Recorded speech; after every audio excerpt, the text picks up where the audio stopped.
Episode 657. Deception had completely misunderstood this time.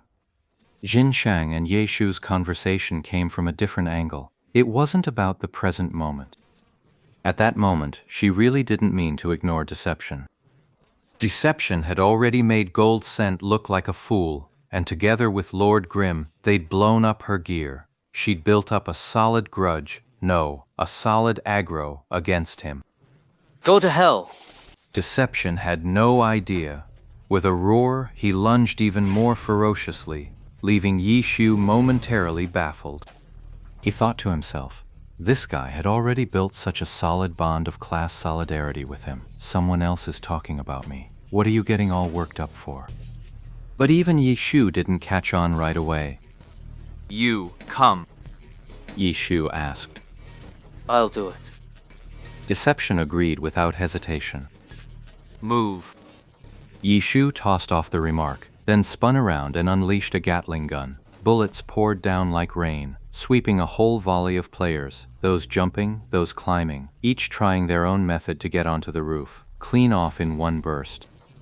Spells, grenades, cannon fire. He unloaded every long-range skill he had down at the players below. Even if you added up all the damage, it wouldn't be fatal, but the sheer variety of skill effects sent the players below stumbling and reeling. Jin Shang had brought a full 10-man team this time, and while she herself had been yanked up, the other 9 below couldn't find a way up no matter what they tried. Lord Grimm held the rooftop, his attacks aimed not at damage but at displacement, knocking them off again and again. From his slightly elevated vantage point, he swept his gaze around and spotted the opposing team's new members charging this way as well. Clearly, now that they'd been exposed, the enemy was rallying reinforcements once again. How much longer? Ye Shu asked. This garbage gear's DPS is pathetic. Deception was cursing himself out now. He hated his scavenged gear. The damage just wasn't enough to vent his anger properly. Tell her, surrender and you won't be killed. What a mess. Deception couldn't follow. It means exactly what it sounds like. Ye Shu said as he sidestepped, then leaped diagonally, bringing his sword down in a collapsing mountain strike that cleaved another player who tried to jump up. Go to hell! Finally, a roar from Deception. Ye Shu spun his camera around just in time to see Golden Fragrance go flying, blood spraying everywhere. No telling what skill Deception had used. What a waste of time. Ye Shu immediately abandoned his position at the house entrance and sent Lord Grimm lunging forward. Already dead. Deception called out. Equipment. Ye Shu shouted, and Lord Grimm executed a nimble dive, snatching the piece of equipment that had dropped from Jin Shang and was flying through the air alongside her. Deception was stunned. This guy was completely unreadable. The 3 he killed earlier dropped gear too, but Lord Grimm didn't even glance at them. Now he's lunging for a piece like a starving wolf. Could it be another god-tier item? Deception was killing with total focus this time, not giving a single thought to the loot. The airborne Golden Fragrance was nothing but a corpse in his eyes. He didn't even spare it a glance. By now, Lord Grimm had already scooped up whatever dropped. Could it be another piece of orange gear? Could this guy be a high-end scavenger who only has eyes for orange gear? Dodge! Deception was still mulling it over when he heard Lord Grimm call out and take off running across the rooftops. Deception still had a lingering appetite for more. What about the others? I killed them all. What? Deception's face went pale. That's impossible. The guy was just catching his breath. Deception was speechless, but still on the rooftop, he swept his gaze around and spotted reinforcements rushing over. He knew he couldn't keep fighting here, so he promptly fled alongside Lord Grimm.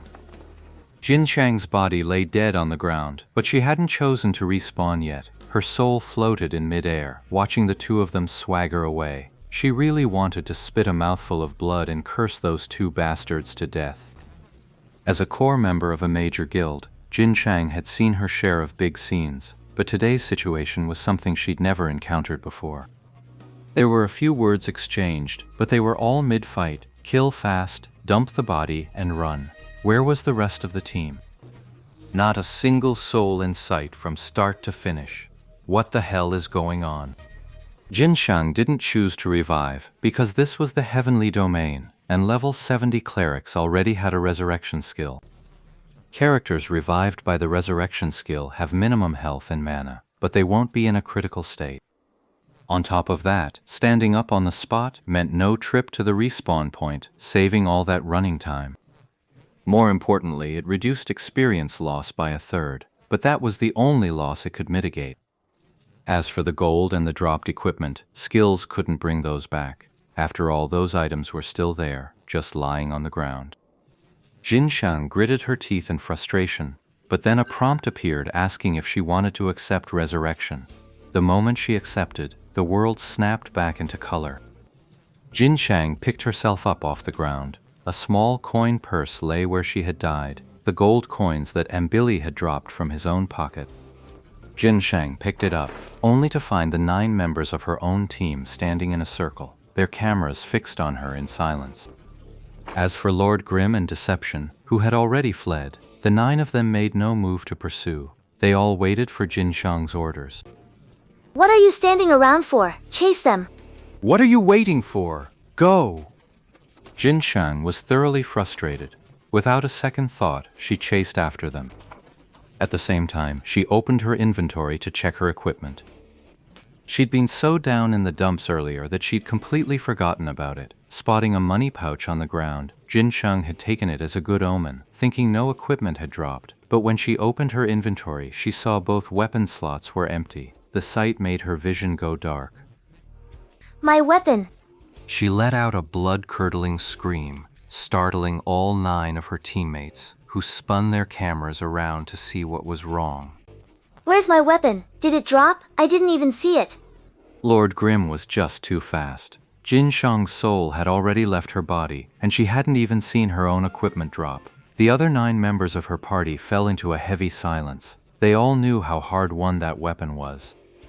The orange tier hand cannon, the armor-stripping hand cannon, level 70, 715 physical attack, 55 points of strength bonus, and an additional property, a 5% chance on hit to trigger an armor break state for 6 seconds. This armor break effect is targeted. Whatever it hits gets its armor broken. For example, if it strikes the body and triggers the effect, then the upper body gear, meaning the armor, enters the armor break state.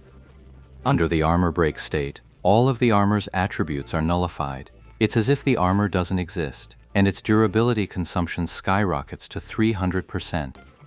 In Glory, when equipment hits 0 durability, it's destroyed permanently, no repairs possible, so players absolutely loathe gear that eats durability. One careless moment, and your durability gets ground to 0. That's a massive loss. In Glory, there was no equipment that directly deducted durability with a single hit. Instead, it was usually attributes like adding 10 or 20% durability damage. The armor-breaking state triggered by this disarming hand cannon was clearly of the same type. It required a trigger condition, sure, but a 300% damage multiplier. That far outstripped the fixed damage of ordinary weapons. Durability damage is annoying, sure, but armor-breaking gear is where the real value lies. Wiping out a chest piece's stats cripples the target's defenses and attributes, creating a 6-second window that feels like fighting someone a full gear tier below you. In short, the armor-shredding hand cannon boasted the formidable base stats of an orange tier weapon, and its bonus attributes proved highly practical in both PvE and PvP scenarios, making it a rare and highly valuable piece of armament. So when this got out, even the other 9 in the party felt a pang of regret.